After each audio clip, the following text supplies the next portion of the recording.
ධනපතියට වරදින්නේ ඇයි? ලාසරස්ට හරියන්නේ ඇයි?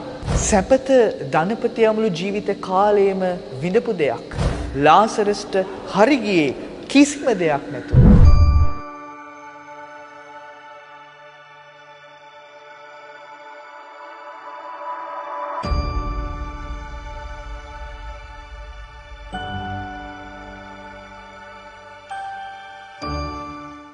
අපි කරන සමහර දේවල් අපිට හරියනවා.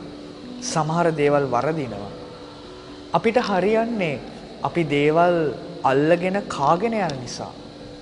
අපිට වරදින්නේ අපිට ඒක වරදින තිබ්බ දෙයක් නෙමෙයි. අපිට හරියට කරගන්න පුළුවන්කම තිබිලත් ඒක දැක්කේ නැති නිසා අපිට වරදිනවා. අද අපිට ස්වාමින් වහන්සේ කියලා දෙනවා බොහොම ප්‍රසිද්ධ උපමාවක්. ධනපතියා සහ ලාසරස්ගේ උපමාව. ධනපතියට වරදින්නේ ඇයි? ලාසරස්ට හරියන්නේ ඇයි? අන්න ඒකට උත්තරේ ආබ්‍රහම් තුමාම දෙනවා. ආබ්‍රහම් තුමා කියනවා ජීවත්ව ඉන්නකොට ඔබට හැම සැපතම තිබ්බා ධනපතියට.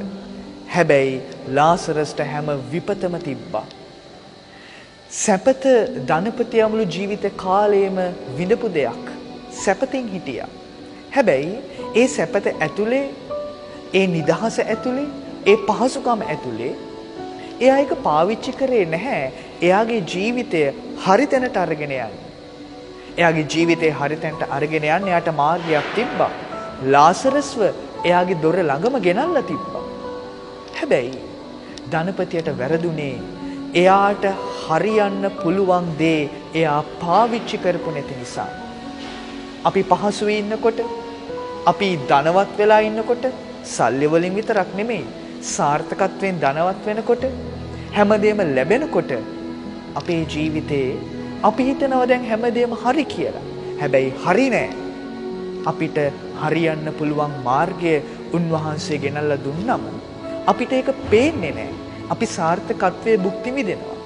අපේ තියෙන නිදහස භුක්ති විඳිනවා. හැබැයි ඒ භුක්ති විඳීම ඇතුලේ දෙවියන් වහන්සේ දෙන ගැලවීමේ මාර්ගය අපිට නැති වෙලා යනවා. ලාසරස්ට හරි ගියේ කොහොමද? ලාසරස්ට මුකුත් තිබ්බේ නැහැ. හැබැයි ලාසරට තිබ්බ එකම දේ තමයි එයාට වන කැලල තිබ්බා. එයා ලෙඩ වෙච්ච මිනිස්සෙක්, හිඟන මිනිස්සෙක්.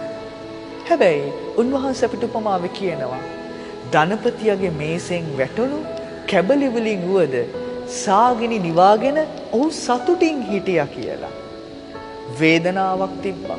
හැමදේම අහිමි වෙච්ච මිනිස්සෙක්.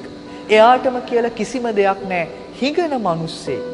හැබැයි ඒ ගැන කවදාවත් කම්ප්ලේන් කරේ නැහැ. ඒ ගැන කවදාවත් වැරදි කිව්වේ නැහැ. ඒ ගැන දෙවියන් වහන්සේට සාප කරේ නැහැ. ඒ ගැන අවලාද කිව්වේ නැහැ. කනස්සල්ලෙන් හිටියේ නැහැ. ලැබුණු දේ ඇතුලේ ජීවිතේ සතුට වින්දා. වේදනාව ගැන වේදනාවම පාවිච්චි කරගෙන ඒ තුල ලැබෙන්නේ මොකක්ද? ඒ ගැන සතුටින් හිටියා. ලද දෙයින් සතුටුනා අපි කියලා කියන්නේ තෘප්තිමත් වුණා ලැබුණු දෙයින්. අන්න ඒ නිසා තමයි ලාසරස්ට ගැලවීමේ මාර්ගය ලැබුණේ. ධනපතියාට වැරදුනේ හැමදේම තිබිලත් ගැලවීමේ මාර්ගය ළඟ තිබිලත් හොයාගන්න බැරි වෙච්ච නිසා. ලාසරස්ට හරි ගියේ කිසිම දෙයක් නැතුව.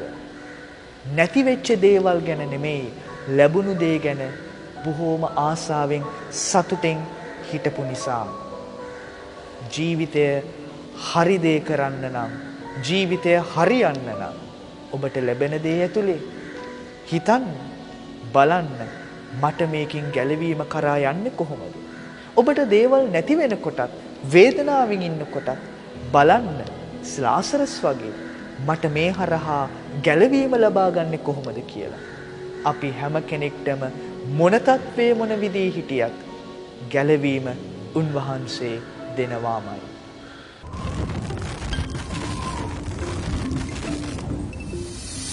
Walk with the church.